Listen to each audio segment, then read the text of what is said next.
मोहम्मद साहब, अगला सवाल भी इसी से मिलता जुलता है। डॉक्टर ज़ाकिर हुसैन बल्कि हैं, वो कहते हैं कि मैं एक नफ्सियाती मरीज़ हूँ, अक्सर टेंशन की हालत में रहता हूँ, घबराहट बहुत होती है, डॉक्टरों का 6 साल से इलाज करवा रहा हूँ, वक्ती फ़ायदा होता है, अब तो गोलियों का भी साइड इफ़ेक्ट होने लगा है, लिहाजा कोई वजीफ़ा बताएं।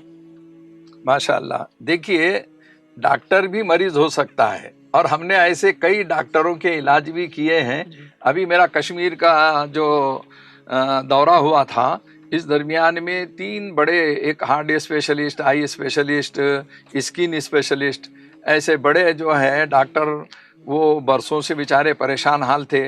वो जब रुजू हुए तो अल्लाह ताला ने ज़्यादा से ज़्यादा 2 या 3 हफ्ते के अंदर उनको शिफा दे दी। वो लोग बेचारे आज भी मेरे राब्ते के अंदर हैं। तो ये जो सवाल है कि मैं एक नफ्सियाती मरीज़ हूँ और अक्सर टेंशन की हालत में रहता हूँ, और वो डॉक्टर है, उन्होंने कहा कि मैंने 6 साल से इलाज भी करवाया, उसे कोई फ़ायदा भी नहीं हो रहा। तो अब आप देखिए कि एक डॉक्टर खुद कबूल कर रहा है कि इसमें इलाज नहीं है एलोपैथिक में। अब कुरान के अंदर कैसा है, तो कुरान की एक आयत का मफहूम है, अल्लाह के जिक्र में कल्ब को सुकून मिलता है। अला बिज़िक्रिल्लाहि तत्मइन्नुल कुलूब, कुरान की एक आयत है। दुनिया में सबसे सस्ता नुस्खा और शिफा यकीनी तौर पर इंशाअल्लाह, यानी जो है अल्लाह के जिक्र से होती है। आप चलते फिरते कसरत से दुरूद शरीफ पढ़िए, कम से कम 300 मरतबा हर नमाज के बाद पढ़ लीजिए। आपको उतनी तादाद नहीं होती, ताक़दत पढ़ लीजिए।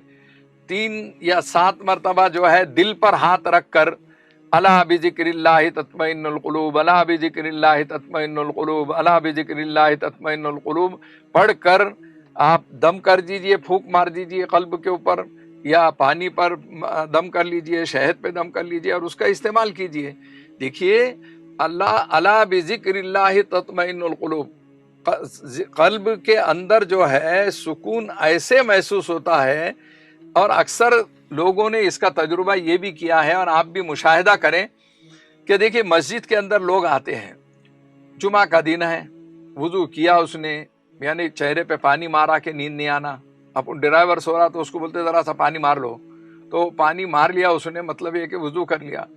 उसके बावजूद आप देखते होंगे कि 50% या 40% लोग जो है खुतबे के दरमियान में सोते रहते हैं, ऊँघते रहते हैं, गुनूदगी में रहते हैं। उनको बाजू वाला जो है चिमटी लेता है, इशारा करता है कि भाई यहाँ कहाँ सो रहा, ये सोने की जगह ही नहीं है। तो मालूम ये हुआ कि देखो, यहाँ पर जो है थोड़ी देर के लिए आया और उसमें उसको नींद लग रही, और वो बिस्तरों पर नींद की गोलियां ले रहा है और फिर बाद में भी नींद नहीं आती है। तो ये क्या राज है? तो अहलुल्लाह फरमाते हैं कि मस्जिद में आना, बैतुल्लाह के अंदर आना, एक खुद जो है कल्ब को सुकून मिलने की, राहत मिलने की जगह है। दूसरी बात यह है कि रहमत और सकीनत नाजिल हो रही है, इसलिए कल्ब पर सुकून है और नींद की तरफ हो जाता है। और इसीलिए फरमाया कि अल-मुमिनु फिल मस्जिद कस्समकति फिल मा वल मुनाफिकु फिल मस्जिद कत्तैरि फिल क़फ़स।